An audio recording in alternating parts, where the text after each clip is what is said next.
ஓம் சாய்ராம். அன்பு குழந்தையே, குழந்தை பேரு தள்ளி போகிறதே என்று கவலைப்படாதே. திருமணம் இன்னும் கைகூடாமல் இருக்கிறதே என்று வருத்தப்படாதே. திருமணம் முடிந்து கணவனை பிரிந்து வாழும் குழந்தைகளே, அழாதீர்கள். உங்கள் அனைவருக்கும் நீங்கள் விரும்பியபடி வாழ்க்கை அமையப் போகிறது. ஆமாம், என்னுடைய சாய்சத் சரிதத்தை தினமும் ஒரு அத்தியாயம் நம்பிக்கையோடும் பயபக்தியோடும் படி. உன் வாழ்க்கையில் நீ விரும்பிய நல்ல ஒரு மாற்றத்தை கண்கூடாக காண்பாய். என் வார்த்தைகள் மீது நம்பிக்கை வை மகளே. எந்த பிரச்சனையாக இருந்தால் என்ன, உன் கையை விட்டு எது போனால் என்ன, இந்த வேலை கிடைக்காவிட்டால் என்ன, நான் உனக்கு நன்மை செய்ய மாட்டேனா? உன்னிடம் நான் இல்லையா? உன் பிரார்த்தனையை கேட்க மாட்டேனா? உனக்காக எல்லாவற்றையும் செய்வேன் என ஒரு முறை சொல்லிவிட்டு நான் மனம் மாற மாட்டேன். இதையும் பல முறை கூறிவிட்டேன். நீயோ திருப்பி போடப்படாத ரொட்டியை போல அரை வேக்காடாகவே இருக்கிறாய். என் மீது முழு நம்பிக்கை வை. எந்த பிரச்சனையையும் உன் சொந்த புத்தியை நம்பி அணுகாதே. என் மீது பாரத்தை வை. சாயி சாயி என்று சொல்லியபடி இரு.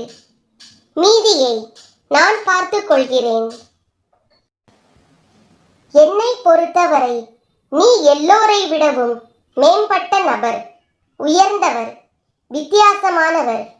நீ சாயி பக்த குழந்தை. உனக்கும் மற்றவர்களுக்கும் இடையில் வித்தியாசத்தை காட்ட வேண்டாமா? அதன்படி நடக்க வேண்டாமா? நடந்து காட்டு. முதலில் உன்னை நான் விரும்புகிற வழியில் மாற்றிக்கொள். நான் பாபாவைத்தான் கும்பிடுகிறேன், ஆனால் கஷ்டங்கள் போகவில்லை. தற்கொலை செய்து கொள்ளலாமா என நினைக்கிறேன் என்று ஒருபோதும் சொல்லாதே. என்னை கும்பிடுகிறவர்கள் நான் தரும் அற்புதங்களை அனுபவிக்கிறவர்களாக மட்டும் இருக்கக்கூடாது. என்னால் அனுமதிக்கப்படுகிற சோதனையான கஷ்டத்தையும் சகிக்கிறவர்களாக மாற வேண்டும். எவ்வளவு தாங்குகிறாயோ அந்த அளவுக்கு உயர்வு உனக்கு காத்திருக்கிறது. எல்லா இன்னல்களுக்கும் ஒரு முடிவு உண்டு. அந்த முடிவு உனக்கு சுபமாக மாற வேண்டும் என்றால் இன்றைக்கு இந்த நிலையை சகித்துக் கொண்டிரு. சீக்கிரமே உனக்கு நல்ல வழி பிறக்கும். அதுவரை பொறுமையோடு காத்திரு. தர்மம் சொல்லும் உண்மைகள். ஒவ்வொரு நாளும் குறைந்தது 3 பேரையாவது பாராட்டு. மாதம் ஒரு முறையாவது சூரிய உதயத்தை பார். நன்றி.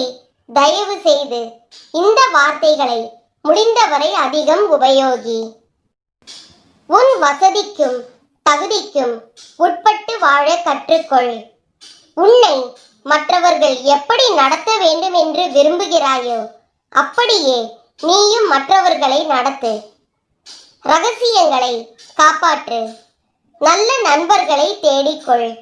பழைய நல்ல நண்பர்களை மறந்து விடாதே. தொழில் ரகசியங்களை கற்பதில் நேரத்தை வீணடிக்காமல் தொழிலை கற்றுக்கொள். உன் தவறை தயங்காமல் ஒத்துக்கொள். தைரியமாக இரு. உண்மையில் அவ்வாறு இருக்க முடியாவிட்டாலும் அப்படி தோற்றம் அளி. ஒருபோதும் மற்றவரை ஏமாற்றாதே. கவனிக்க கற்றுக்கொள். சந்தர்ப்பங்கள் அமைதியாக சில நேரம்தான் வரும். கோபமாக இருக்கும்போது ஒரு முடிவும் எடுக்காதே. உன் தோற்றத்தில் எப்போதும் கவனம் இருக்கட்டும். மேலதிகாரிகளையோ பெரியவர்களையோ சந்திக்க செல்லும் போது காரணத்துடனும் நம்பிக்கையுடனும் செல். ஒரு வேலை முடியும் முன் கூலி கொடுக்காதே. வதந்தி வம்பு பேசுவதை தவிர. போரில் வெற்றி பெற சண்டையில் விட்டுக்கொடு. ஒரே சமயத்தில் நிறைய வேலைகளை ஒத்துக்கொள்ளாதே. பணிவாக மறுத்து விடுவதில் தவறில்லை. வாழ்க்கை எப்போதும் ஒரே சீராக இருக்கும் என்று எதிர்பாராதே.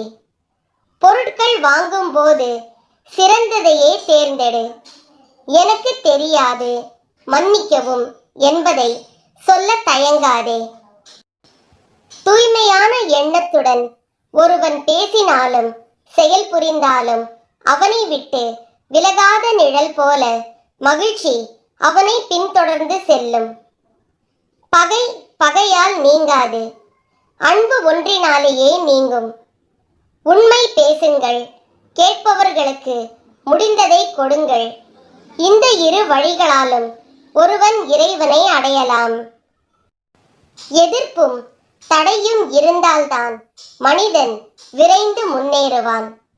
காற்றாடி காற்றை எதிர்த்துதான் மேல் எழும்புகிறது.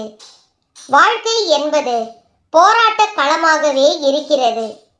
ஒருவரது வெற்றி அவரிடம் தோல்வி அடைந்தவருக்கு வெறுப்பை மூட்டுகிறது. அவர் வேதனையிலும் வாழ்கிறார். வெற்றி தோல்வி பற்றி கவலைப்படாமல் மனதை ஒரே நிலையில் வைத்திருப்போர் இன்பமாக வாழ்வர். அறியாமையுடனும் தன்னடக்கம் இல்லாமலும் ஒருவன் 100 ஆண்டுகள் வாழ்வதை விட அறிவுடன் தன் நினைவோடு ஒரே நாள் வாழும் வாழ்க்கையே மேலானது. கோபத்தை நயத்தாலும், தீமையை நன்மையாலும், கஞ்சனை தானத்தாலும், பொய்யை உண்மையாலும் வெல்ல வேண்டும்.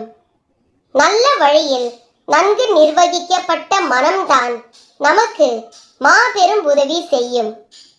தாய், தந்தை, உறவினர்களால் அந்த அளவு உதவியை செய்ய முடியாது. உடலையும் நாக்கையும் மனதையும் அடக்கியுள்ளவர்களே அறிவாளிகள்.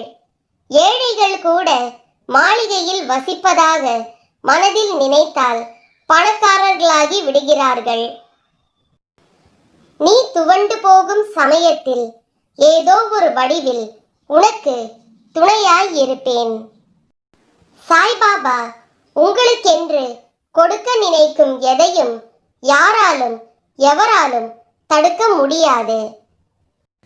நமக்கு நாமே ஆறுதல் கூறும் மன தைரியம் இருந்தால் அனைத்தையும் கடந்து போகலாம். சாய்பாபாவின் ஆசியோடு சந்தோஷம் தரும் நாளாக மலரட்டும்.